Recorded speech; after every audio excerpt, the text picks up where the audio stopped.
ओम नमो ज्ञानेश्वर करुणाकर दयाळ तुमचा अनुग्रह लादलो पवन झालो चराचर जयाची संगती विराग झालो मनोदरीचा जडभास गेला साक्षात परमात्मा माझ भेटविला विसरू कशी मी गुरुपादुकेला चले आओजी पवन कुमार पधार हरि कीर्तन में चले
सद्गुरु श्रीपादनाथ आता माझ्या भावा अंतराय नको देवा आले भागात करीते तुझेच नाम उच्चारिते दृढ माझे मना राखावे पायाशी बांधून तुका म्हणे वाटे नको फुटू दे उफाटे विठ्ठल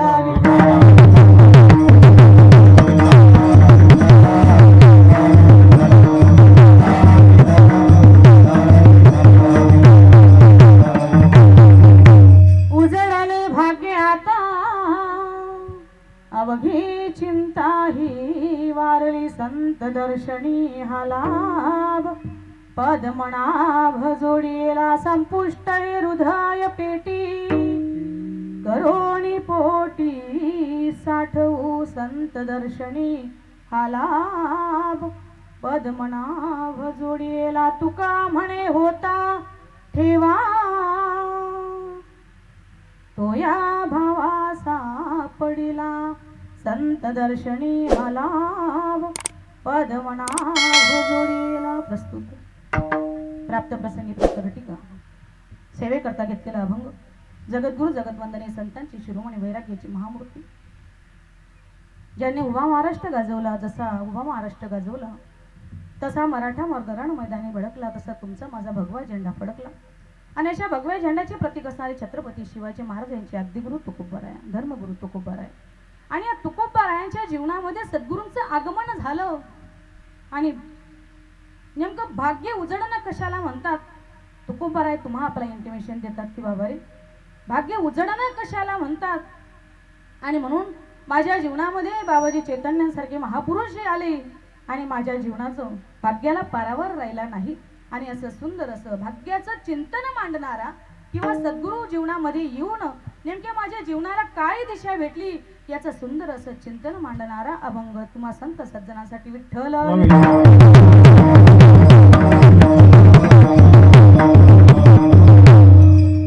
पावन पुण्य नगरी सगळ्यांचं वैष्णवांचं माहेर करू आनंद वाटतो आत्मोन्नती विश्वशांती अखिल भारतीय स्वानंद प्रेमळ मंडळ चौथा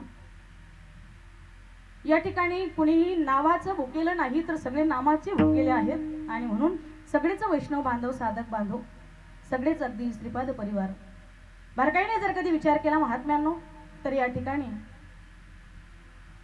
सद्गुरु आप्पाजी बाबा सुद्धा या ठिकाणी कीर्तनामध्ये आप्पाजी बाबांची उपस्थिती आहे बापूजी बाबांची उपस्थिती आहे आणि म्हणून बारकाईने जर कधी विचार केला महात्म्यांनो अगदी सगळ्यांच्या चरणावर नमन करते आणि चिंतनाला सुरुवात करते लाडकी लेक मी संतांची लाडकी लेक मी संतांची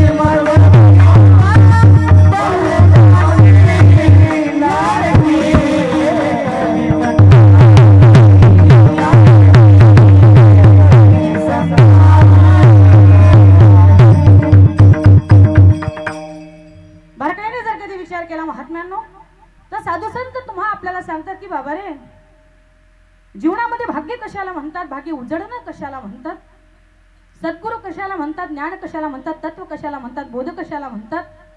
आणि जीवनामध्ये नेमकं या गोष्टी घडल्या की जीवनाला कुठलीही दिशा भेटते.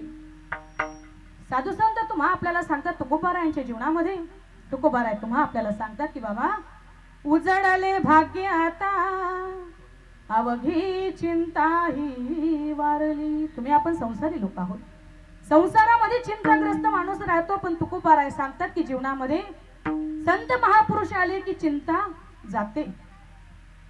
आहो तुकोबाराय तुमची चिंता कशाने गेली, तर तुकोबाराय तुम्हा आपल्याला सांगतात संत दर्शनी हा लाभ, संतांच्या दर्शनाने मला हा लाभ झाला.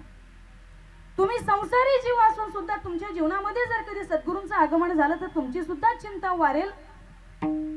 फक्त अट्टहास जीवाचा पाहिजे. आणि म्हणून तुकोबाराय तुम्हा आपल्याला सांगतात आता मला लाभही झाला, त्या संतांचं मी दर्शनही घेतलं. आता मला असं वाटतं की याच्यापासून याच्या विरक्त, याच्या पुढे काहीच नाही. परे उणी परते घर तेथे चिराहू निरंतर, आता याच्या पुढे मात्र काही नाही. म्हणून अशा महात्म्यांना आपल्या अंतकरणाचा, त्या हृदयामध्ये त्या भगवंताला, त्या सद्गुरूला, त्या महापुरुषाला साठवायचं आहे. आणि म्हणून तुकोबाराय तुम्हा आपल्याला सांगतात की बाबा रे, बाबाजी चैतन्य माझ्या जीवनामध्ये आले आणि बाबाजी चैतन्यानं मी माझ्या अंतकरणामध्ये, माझ्या हृदयामध्ये अतिशय अंतकरणाची जागा की तिच्या या व्यतिरिक्त आता जगामध्ये, या विश्वामध्ये काहीच नाही. म्हणून संपुष्ट हे हृदय पेटी करोणी पोटी साठवू, मी आता साठवलं आणि साठवला हरी जी ही हृदय मंदिरी त्याचे सरली. आणि म्हणून साधू संत तुम्हा आपल्याला सांगतात ज्याने साठवला त्याची मात्र जीवनाची हिरजर संपली. आणि म्हणून तुकोबाराय सांगतात की बाबा रे, आजचं नाही, कालचं नाही, परवाचं नाही, तुका म्हणे होता तो या भावासा पडला, हा माझा ठेवा ठेवलेला होता आणि म्हणून मला अलगद असा काढायला भेटला. विठ्ठल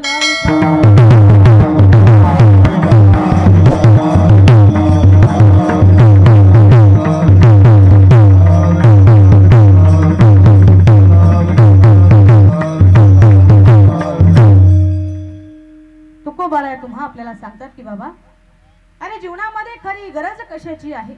या धकाधकीच्या जीवनामध्ये तुम्ही आपण वास्तव्याला आलो ना, मग कशासाठी जन्माला आलो. नुसतं खावं प्यावं ल्यावं नेसावं एक दिवस निघूच की त्याच्यासाठी जन्म आमचा का, तर नाही महाराज.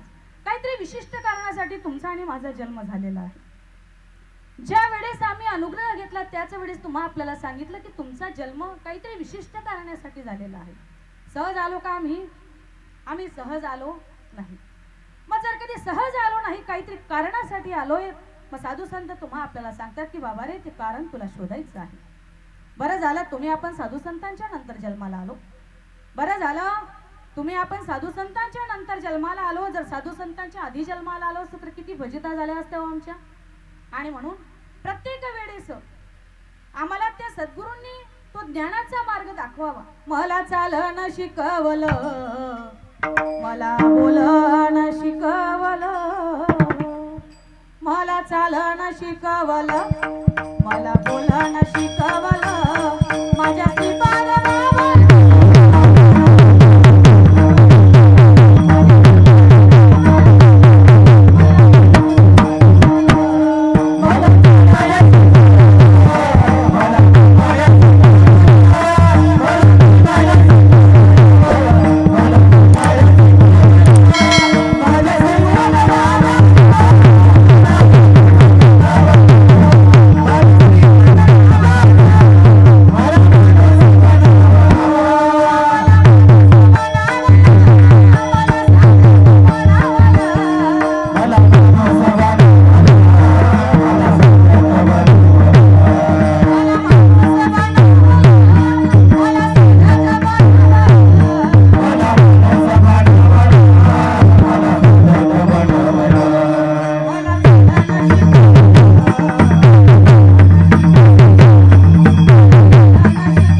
का कछु ना होई, नर एक बार करणे करे तो नर का नारायण बन जा। साधू संत तुमच्या आणि माझ्या जीवनामध्ये आले, सत्य परिस्थिती सांगा।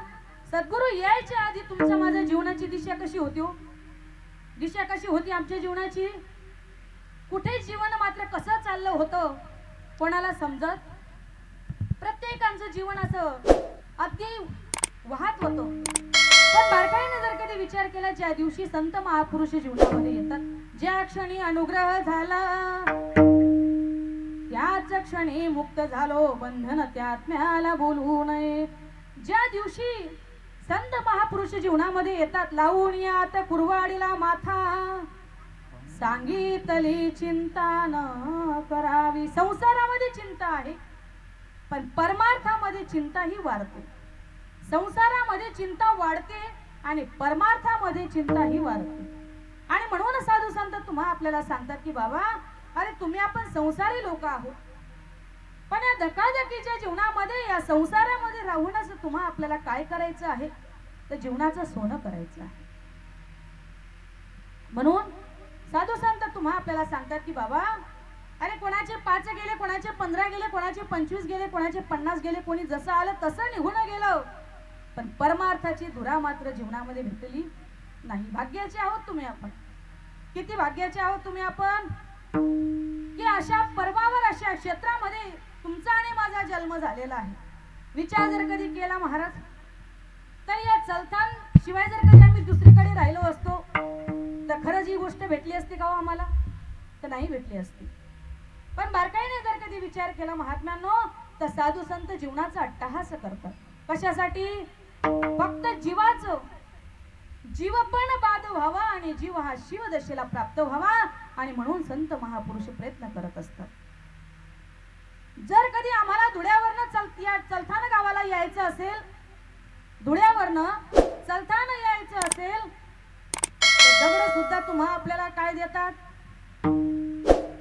समय सूचकता सूचना देतात। अमुक इतक्या किलोमीटरवर आहे, किंवा बोर्डावर लिहिले असतं सावधान पुढे गाव आहे, सावधान पुढे शाळा आहे, सावधान पुढे अरुंद पूल आहे। तरी आम्ही सावधान होतो का? तरी आम्ही सावधान होत नाही महाराज। साधू संत जीवनामध्ये येतात आणि माणसाला सावधान करतात। सावध होणे म्हणजे काय?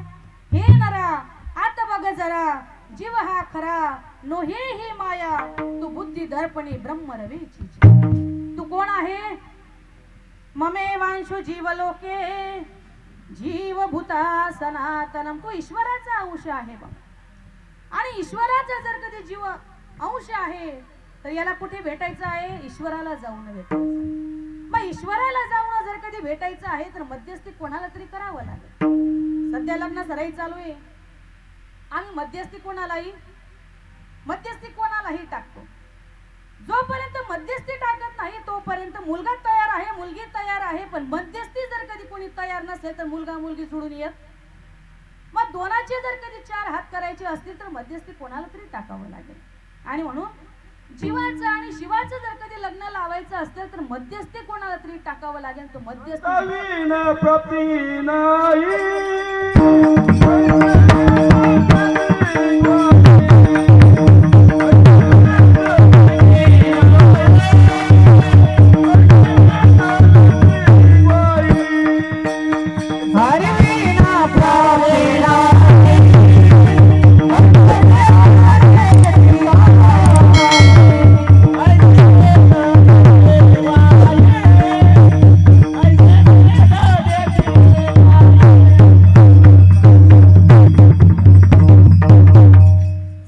प्राप्ती नाही, ऐसे वेद देती ग। बहुत सुकृताचा बहुत अभ्यासाचा, दास सद्गुरूंचा तोची जाणे। हा विषय भल्या भल्यांना न कळण्यासारखा आहे। या लागी लोक बाह्यता स्वयमनाचे ब्रह्म उन्मान न दता, लोक माणी तथा पिशाचता हा बोधू पंडिता सहसा नकडे। आणिक नोये माझ्या मना हो का पंडित शहाणा। भल्या भल्यांना हा विषय समजला नाही। म्हणून साधू संत तुम्हा आपल्याला सांगतात की बाबा रे, तुम्ही आपण भाग्यवान आहोत। आम्ही दैवाचे दास श्रीपाद रायांचे आम्ही भाग्याचे आहोत. मग आता भाग्य उजळणं कशाला म्हणतात? तुकोबाराय सांगतात की माझं भाग्य उजळलं. बाबाजी चैतन्यासारखे महापुरुष पुरुष सद्गुरू माझ्या जीवनामध्ये आले आणि माझ्या जीवनाचं भाग्य उजळलं. आता भाग्य उजळणं कशाला म्हणतात? संसारी लोक भाग्य उजळणं म्हणतात. मातीचं घर होतं, स्लॅबचं झालं, भाग्य उजळलं. 2 मुली होत्या, त्यांच्यानंतर मुलगा झाला, भाग्य उजळलं. आता सध्या मात्र काय आहे?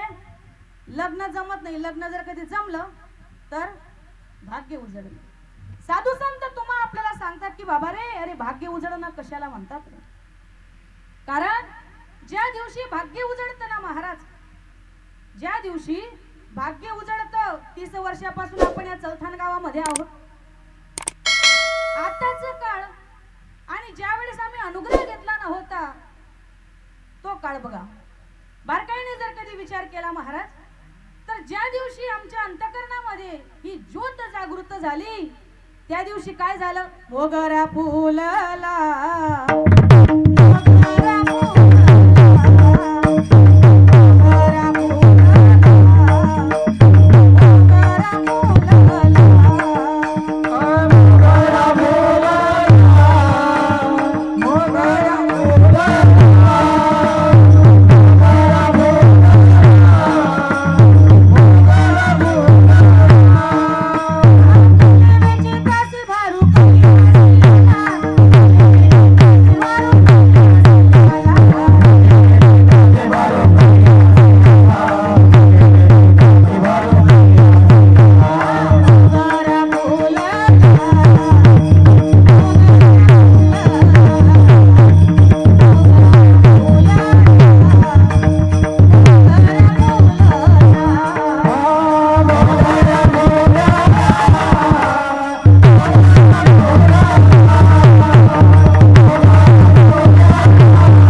पहिल्यांदा कलही करणारे लोक यायचे गावामध्ये.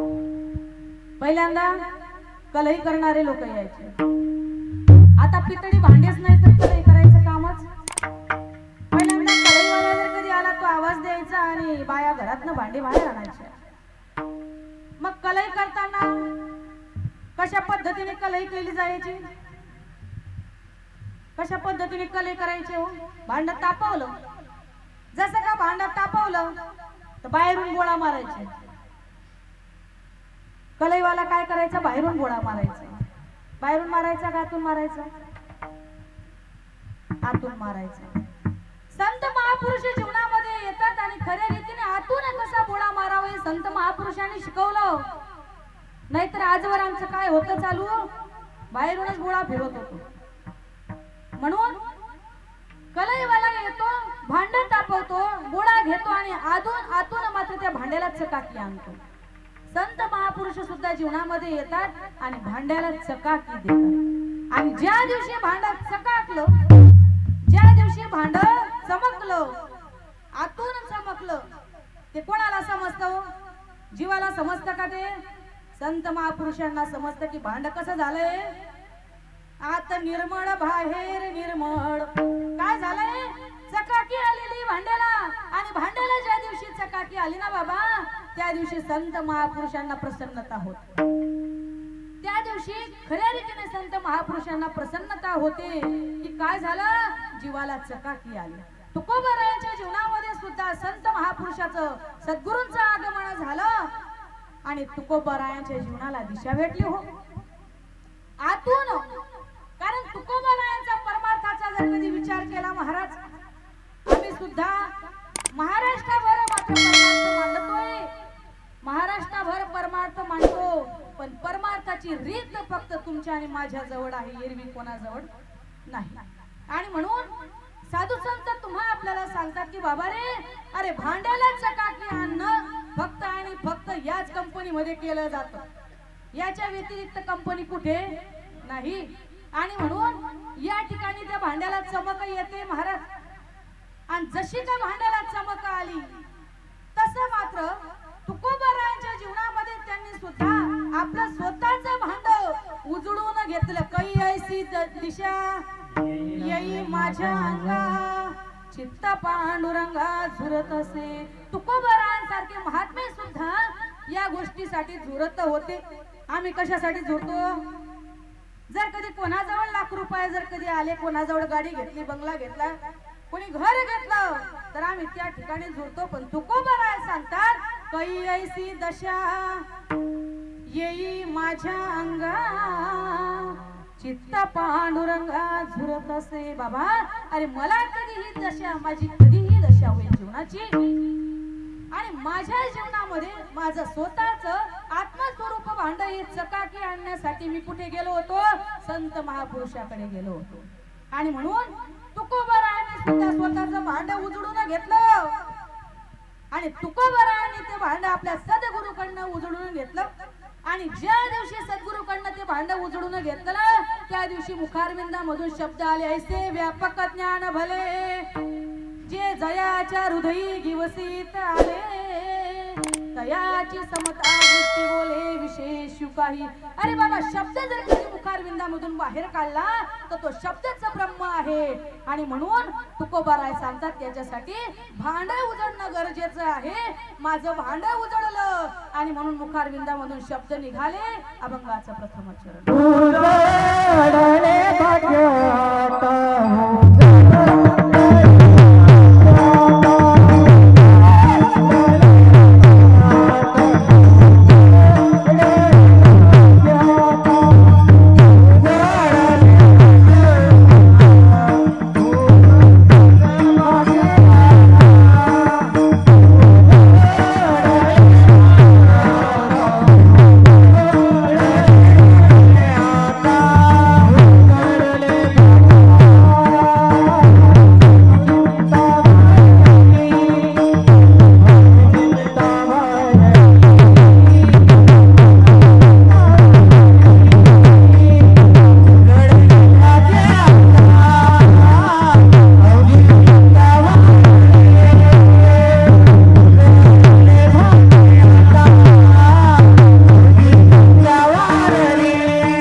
डेपो मध्ये जर कधी गाडी आली ना, तर तिथे सगळ्या गाड्या अशा रुळावर चालतात.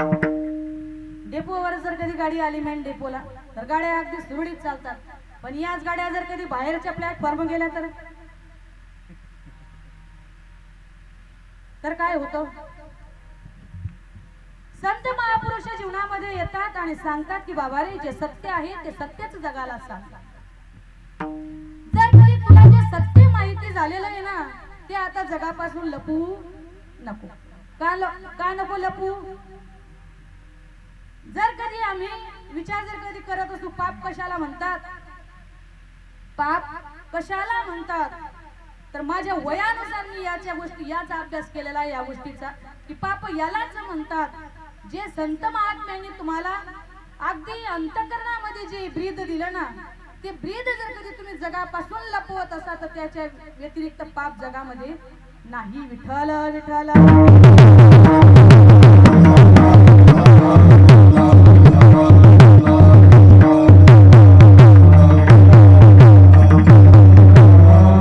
म्हणून सद्गुरू तुम्हाला आपला सांगतात की बाबा रे, ऐ कस खये बाई, अरे नवल गुरुची कला, वरदहस्त मस्तकी ठेविता, अनुभव देही आला बाई, अनुभव देही आला. आणि तेरिले नेत्री उगवले, अरे रूपते कैसे दिसे, आणि जिकडे पावे तिकडे अवघी ब्रह्माची भरले असे. माझ्या गुरुने मला ग बाई अरे नेले एकांती अन ज्ञानाचा भाग मज लाविला हृदयी बाई लाविला हृदयी. आणि म्हणून संत महापुरुष सांगतात तुम्हा आपल्याला की बाबा रे ज्या क्षेत्रामध्ये तू उगवला ना त्या क्षेत्रामध्ये सांगण्याचं माध्यम काय आहे. अरे चौथांच्या मेळाव्याला जायचं हो जायचं हो जायचं हो जायचं.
ते दुसरे तिसरे कोणीच नाही हो.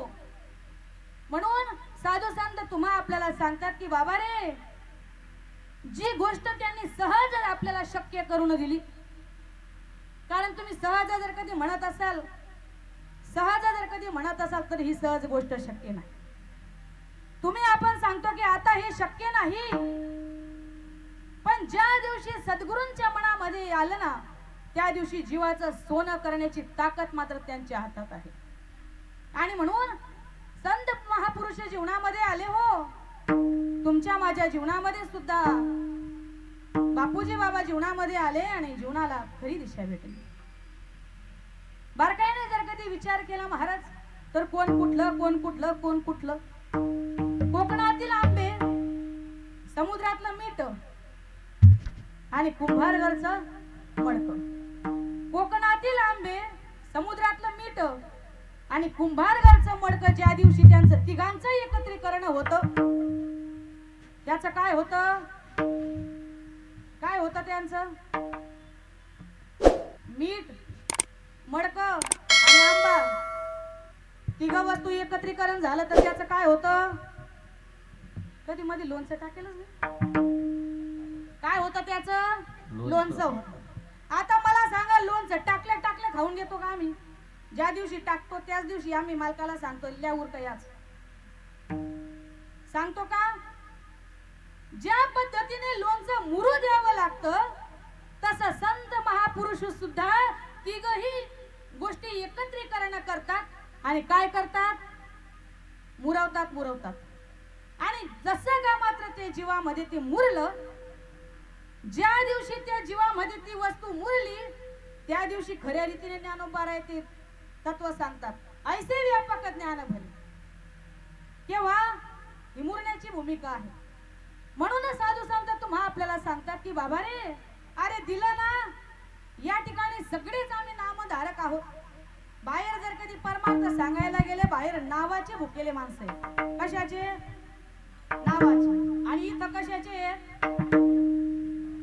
संतांच्या घरी वाडीला पाहुणचार नामाचा ओघर वाढीला. संतांच्या घरी काय भेटतं तुम्हाला आपल्याला. बापूजींच्या घरी जर आम्ही कधी गेलो तर आम्हाला काय सांगतात ताई कितला पोरे, कितला कापूस, कितली बाजरी, कितलं दादर असं म्हणता का. एखाद्या समजा आम्ही आप्पाजी बाबांना जर कधी भेटलो तर आप्पाजी बाबा तुम्हा आपल्याला काय सांगतील ताई यंदा का किती बँक बॅलन्स झालं तुमचं? काय घर बिरं घेतली गेली, काय फ्लॅट वगैरे घेतला गेला का, असं सांगेल का? नाही. याद है तो आबाद है, भूल गए तो बर्बाद. ज्या दिवशी बाबा तू विसरशील, विसरवलो तया थोर झाली हानी, पचतील खाणी 84च्या. आणि म्हणून अरे बाबा या देहाला किंमत नव्हती, या देहाला किंमत नव्हती.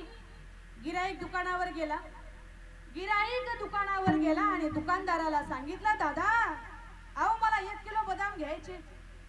दुकानदाराने सांगितलं, दादा अहो आमच्या दुकानामध्ये उच्च क्वालिटीचे बदाम आहेत, 800 रुपये किलो बदाम आहे. आता दुकानदाराने सांगितलं 800 रुपये किलो बदाम आहेत. या जीवाने लगेच सांगितलं, दादाने लगेच सांगितलं म्हणे द्या मला 1 किलो बदाम पॅक करून.